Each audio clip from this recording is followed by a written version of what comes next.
share my screen now? Yes, please. Okay, I'm not sure if I can share it. It sounds like I can't at this moment. Can you promote me to a co-host so I can share it? You're already a co-host, ma'am. Try again, please. Okay, let me try. I still cannot share. So if you do yes, if we you are promoting you on that. Okay, thank you.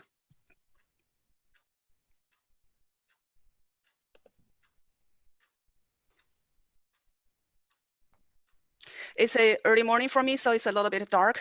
The sun will rise very soon. You're the host now, ma'am. Please proceed. Let me see. I still cannot share my screen at this moment. Oh, I probably can. Let me see. Okay, I got it. Right. I can do. Okay, yes, I can share my screen now. Just 1 second. I prepared a PowerPoint slide for this one. Can you see my slide now? Yes, ma'am. Okay, great. All right. Well, nice to meet everybody here. I think it's probably evening for you, so good evening. I am very excited having this opportunity to talk to you, and thanks for the introduction. The topic I want to share today is having a purposeful career, because I heard from our organizers that today we have many professors and university students in a call, in this video call, in this conference. So talking about career and thinking about the future, that would be something very useful to you. So today, when I'm doing this, I'm wearing my hat that as a coach and a consultant and a trainer in terms of career development, because I have many different hats. With this role, then I will share with you some useful information that I use in my work when I'm helping other people.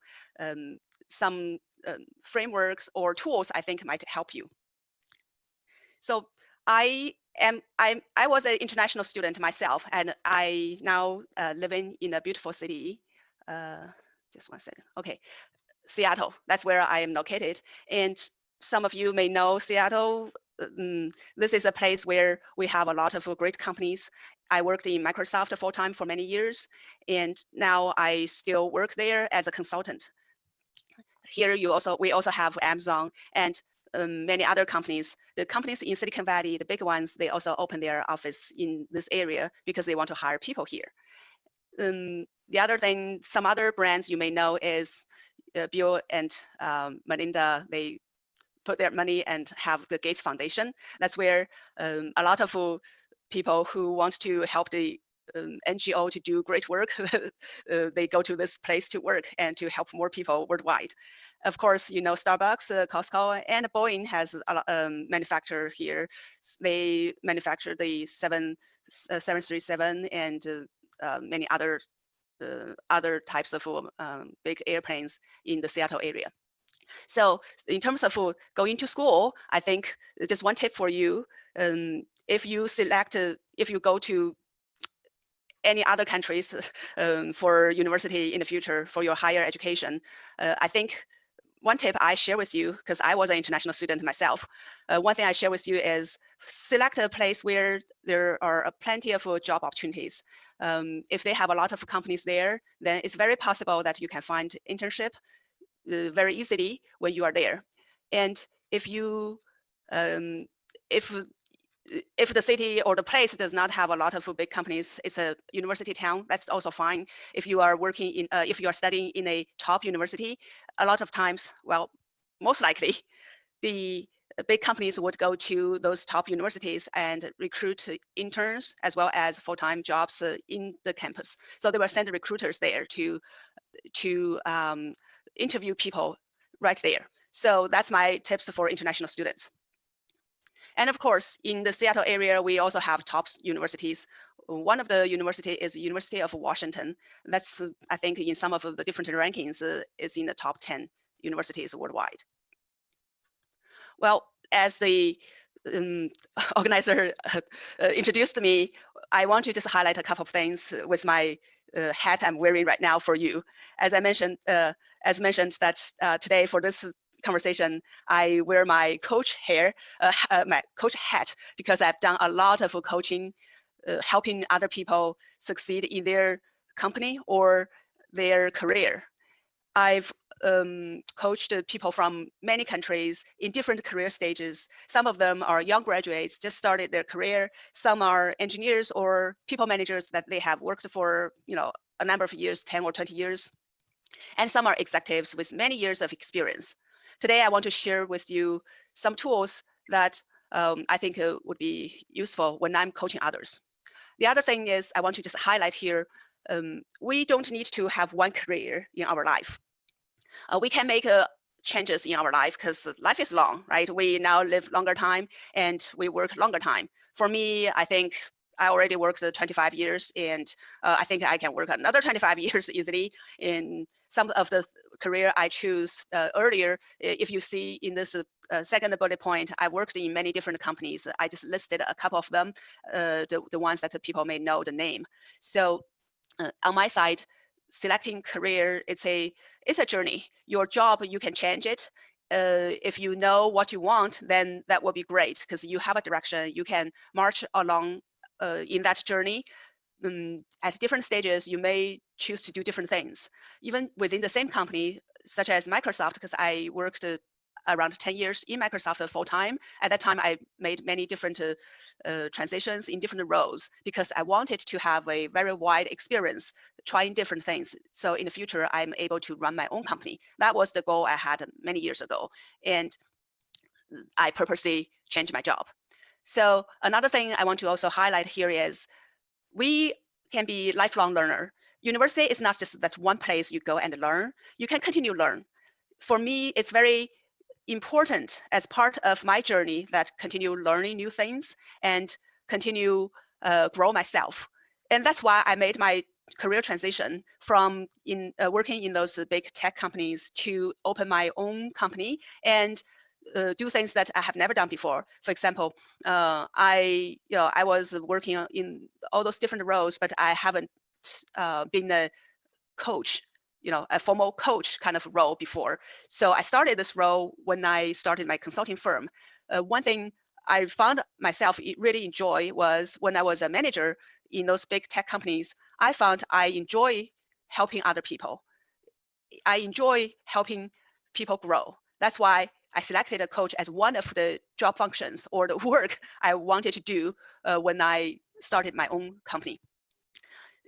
As you see in the third bullet points, I had 2 different master degrees. Then I keep on learning new things. I just listed a couple of things that is related to coaching. I also keep on getting all kinds of certification in leadership and in management, different things, because those are the things I do. I train people. In Microsoft, I train managers. I also do career coaching at Microsoft. These are the different things I think you can also think about, right? I'm just listing this as an example, but everybody can think about this in your life, in your work. This is a journey. You can always select different things at a different stage of your life. I think I saw some hands raised. Do we stop for? No, ma'am. Ma'am, you can carry on. We can carry on, ma'am. We'll gather all the questions and put it to you at the end, ma'am. Okay. So I will make sure I spend some time for the Q&A, because the content I prepared, I think might help you to think about your career. Then you probably also have some questions there. Well, by the way, I have a hobby, which is doing podcasts. These are the 2 podcasts that I'm running. It's fun. Again, my point here is your career, you have maybe a full-time job, you work for somebody else, but in the meantime, you can have your hobbies.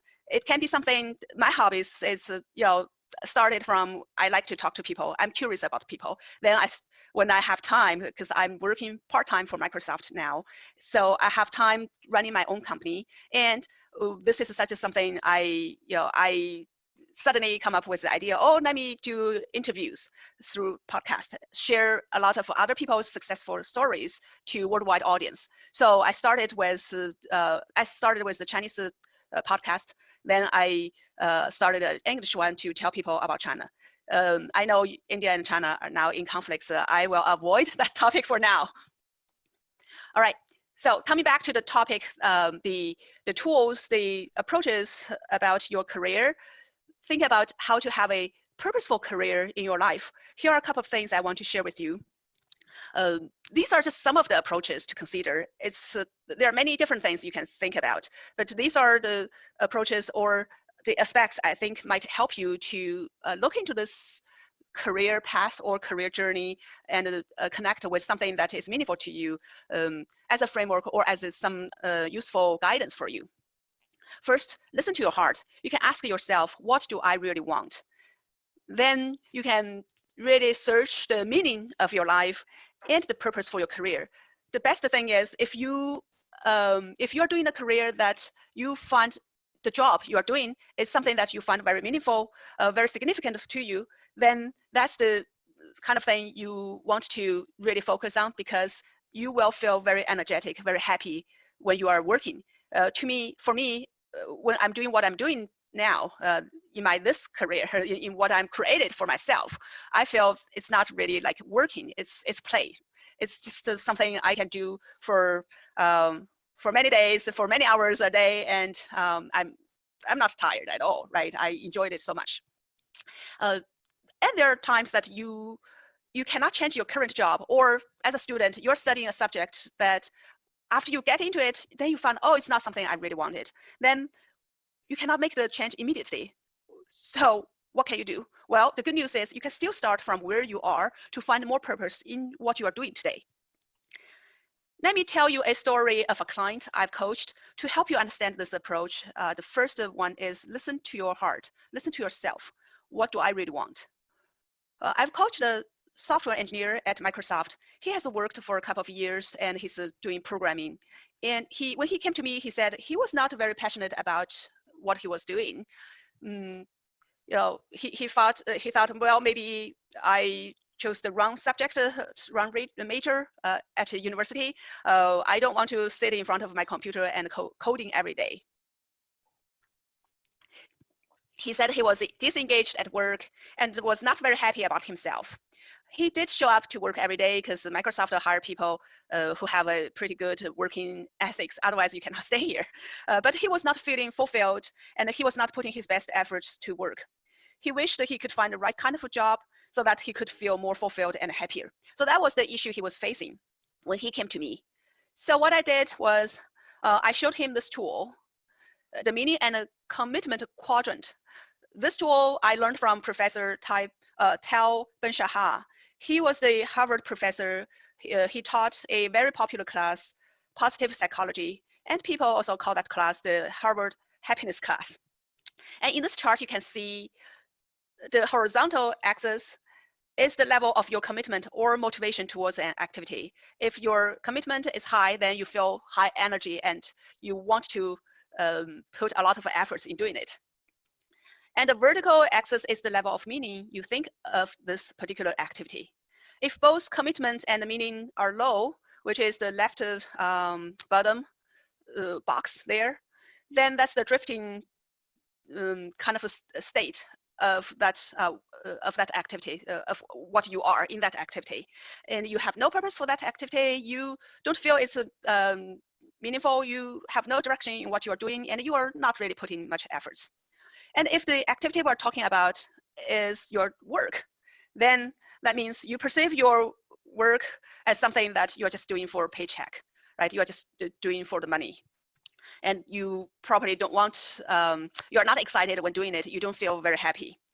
And if you are in a different box, if you are low in the meaning, but high in the commitment, then you are grinding. For example, I took a temporary project recently to help a friend. I did put a lot of efforts into it because if I said, yes, I'm going to do it, then I would do it and I would really commit to do a good job. However, that project, I really didn't feel it's something that's meaningful to me. It's something my friend asked me to help on, so I did it. For me, I'd rather use the time to do something else. So that's grinding. I wasn't very excited, very happy when I was doing it, but anyhow, I did it to my standard. So that's grinding. And if you have a very meaningful goal, but you are not putting efforts towards it, then you are dreaming. For me, I always have wanted to write a book. That's because I have, as I mentioned, I've coached so many people. There's so many stories. I think if I write a book, I put some of those tools and thoughts and stories into a book, that can help a lot of people. Well, I had that thought for years, but I really haven't really put much efforts into it. So that's a status, I think, in the dreaming for me. And of course, if you are motivated and you are putting great efforts in doing something that is very meaningful to you, then you are living a purposeful life. Or that activity is in the box of a purposeful living. This is where you have a sense of purpose and you are happy when doing what you are doing.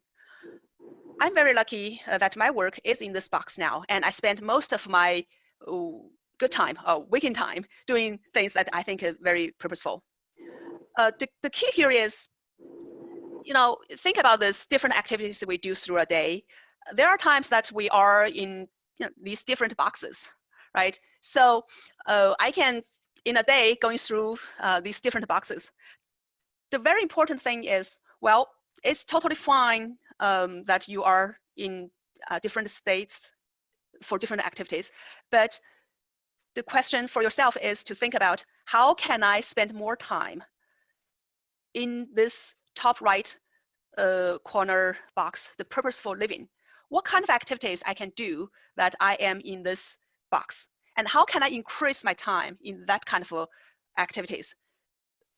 The reason why we're thinking about this is there's also some research from Professor William Damons, and he confirmed that we can all spend at least some of our time at the purposeful living box. And he writes, every person, however talented or gifted, has the capability to find and make a sustained commitment to a purpose. And if you are able to, like what I'm doing now, right, spend most of my time doing things I think in this box, then that's great. Well, it's hard for people that immediately find the things that they feel or the job they're doing that is in this box. The good news is, even just injecting an hour or two of this purposeful activities in your day, or even just once a week, can help us bring more happiness and success to our life. Even the time is very brief, just 1 or 2 hours in a week, the experience can spill over to other areas of our life. Think about this. A purposeful activity, it functions like a candle in a dark room. Having 1 or 2 meaningful activities can contribute to the significance of our life in a whole. And that can significantly change the way how we think about our life, and we can feel a lot happier. And that will change a lot of different things in the way how you do your other things. So after I explained this model to my client, he said immediately, well, I think I'm in the drifting box. This is a word exactly what I'm feeling now. And how can I spend more time in the box of living a purposeful life? So I asked him first to think about what some kind of activities that he has done, he felt it's meaningful to him. Then he said he volunteered in an after-school class recently, and he was teaching elementary students in programming, and he felt that was very meaningful. So he decided to spend more time, at least in the short term, he would volunteer every week 2 hours teaching students programming. In this way, then he felt much happier in his life. I also told my client, well, you are aware of that you are drifting and asking yourself what you want. This is a very good start. It's much better than you just carrying along your life without thinking about these questions. And the first step, as I mentioned, is to really listen to your heart. We all experience a sense of purpose when the meaning and commitment really come together. The good news is, right, we can also reframe our perception of what we are already doing. And through that, we can inject our lives with a sense of purpose. And you can always start from where you are now and the things that you are doing today. So how do we find meaning in our life, and how do we identify this North Star? Let me continue this story of my client to help you understand this. So I asked my client these questions from Viktor Frankl. This is the questions that he listed in his book. And those are the questions that can help us to find meaning in our life. And of course, there are many different ways to do this, and I have many different tools. Let me just share this with you. So I asked my clients, well, what is meaningful to you? So he came up with that volunteering work, right? Teaching kids programming. And I asked him, well, who is important to you? And what do you find beautiful? The answers to these questions can provide us a compass. This can help us find our unique, our very personal direction for ourselves. And after that, I asked my client to create a vision for himself in the future. And the reason for doing this vision, future vision of yourself is, well, when we have a purposeful goal, then we will have this North Star that points the direction, and we'll know where we are heading to. And with that, then we are able to focus on today and reframe our perception of what we're really reframe our perception on what we're already doing today. To create a vision of yourself in the future, there are two approaches I often use with my clients. One approach, I call it role models, and the other one, I call it a birthday party. These are very commonly used tools in coaching. And you, in terms of the time today, I'm not going to go deep into those tools. You can search for the video where I talk about these two approaches on YouTube. If you go and search for Design Your Path and my name, you would be able to find that video. All right, so with these tools, my client created a vision of the future for himself. He said he wants to lead a group of people, use technology to enable education. So in this way, he thinks then students will no longer dislike school. They will enjoy school. They will really enjoy learning. So this is the vision he created. And in the meantime, he continued doing the volunteering because he needs a lot of more experience in engaging with students. And he also started to learn project management, learn some other things like how to design a product, as well as business aspects, through his current job. So in this way, he found a very different meaning or a different perspective of his current job. He no longer felt that the job is boring, just programming. He started to, when he's doing his current job, then he started to do things that he normally didn't pay attention to. Then after a little bit of that, then he decided to change job inside Microsoft. So he moved himself to office team. He started to work on projects that's related to education. All right. One thing I want to point out is, well, as I mentioned, we have that destination in mind. Then we can focus our full attention on making the most out of the here and now. We are not just staying here, right? We are not just dreaming, having a future picture or having a vision, then we think everything will happen automatically. We need to put efforts, and you need to start from where you are today. So if you just cannot change the job, or if you're in the school, you cannot change the major you're studying right now, things that does not really align with your purpose, if you find it, right? Then what can you do? Well, you can still find purpose in what you are doing today. And in the meantime, you manage to make the change. You start to plan out the change. By the way, in that video, I talk about how you can design your career path towards the direction that you set for yourself, or towards the North Star that you find for yourself. So one thing I want to share with you is this very useful research called job crafting. It's by Amy Rensnewski and Jane Dutton. These both are professors. Amy is a professor from Yale, and Jane Dutton is from University of Michigan. They did a great research looking at job orientations, so the way how people perceive their work. And then they come up with the three categories based on the perception or people they look at their work. The first group of people, the first category, they call it the perception of their work as a job. Again, here the word we're using is maybe sometimes it's different than the common word we're using. I will just stay with their word. So when people see, when I see my job, my work is a job, then my motivation is just to, the money. I look forward to the pay, every month or every week. For the job in the US, some of the job is every week. And work is a chore. It's something that I have to do and I have no choice about. And what is my expectation? Not very much. I look forward to the weekends, right? Or I look forward to retirement if I'm close in that age. And there's some people look at their work as a career, and their motivation is money and advancement. What drives me if I see my work as a career, again, the word I'm using, career, is different than what I mean for career. It's just a way Amy and Jane categorize the different kind of a work orientation. So if I see my work as a career, I'm looking forward to the next promotion or the next raise. And there are people who are looking at their work as a calling. So their motivation is the work itself. They really, really think their job is, or their work is really significant, very meaningful, very purposeful, and they want to do more. They're the ones that's really motivated to come to work every day.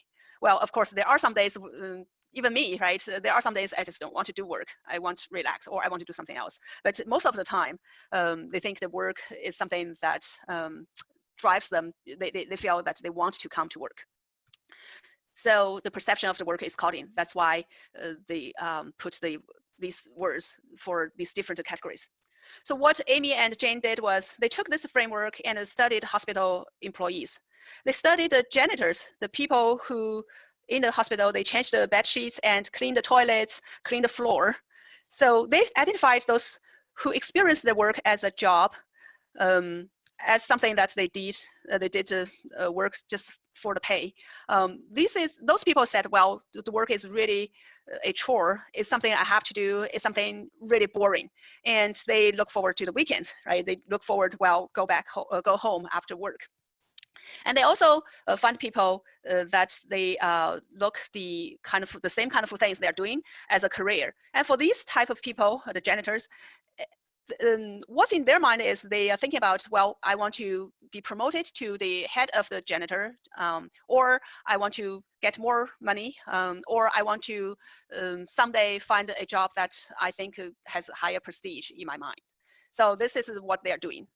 And finally, they found there are janitors who saw their work as a calling, right? They do the same thing, clean the floor, change the bed sheets, clean the toilet.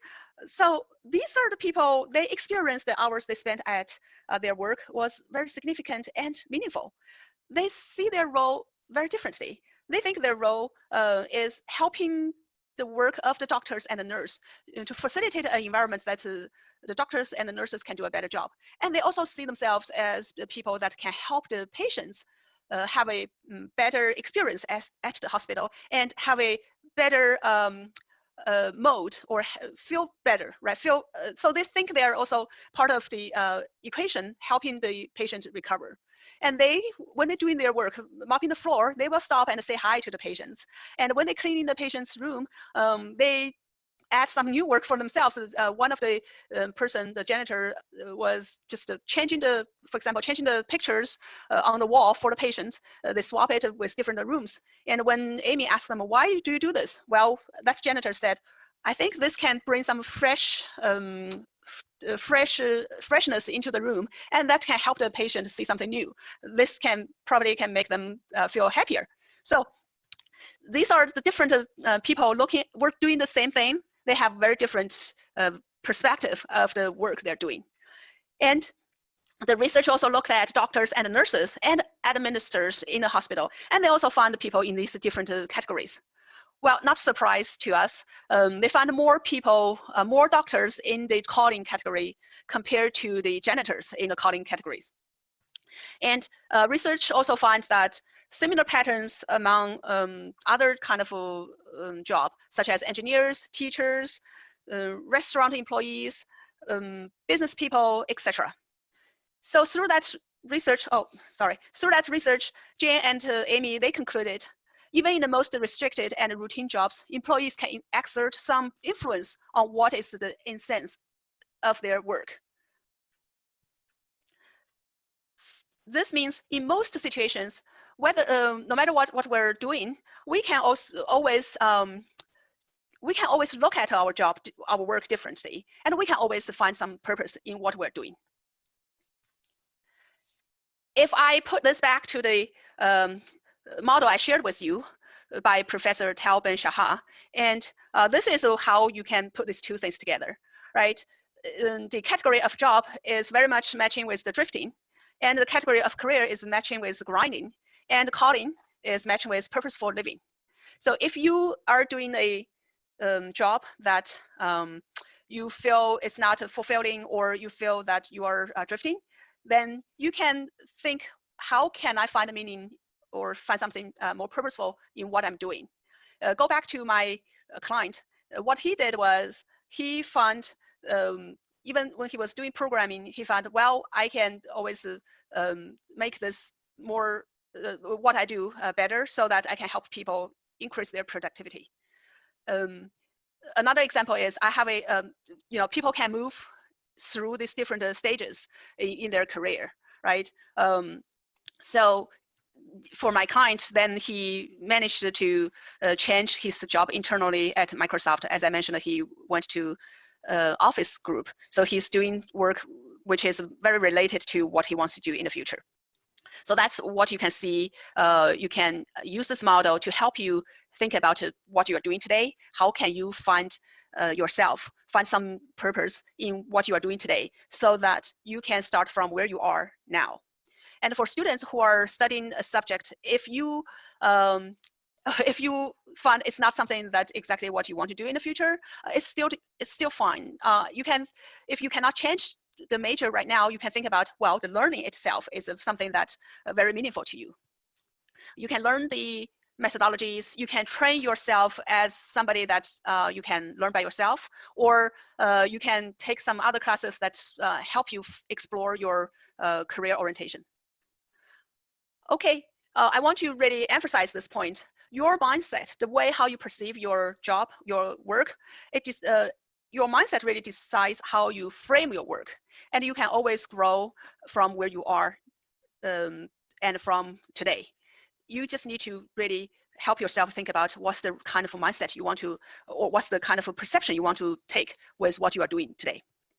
So I want to just have a quick summary here. This is the three things I talked about today that based on research and based on my experience on how to have a purposeful career. First, listen to your heart and really ask yourself, what do I really want? Then you use the different tools to assist you find the meaning of your life and the purpose for your career.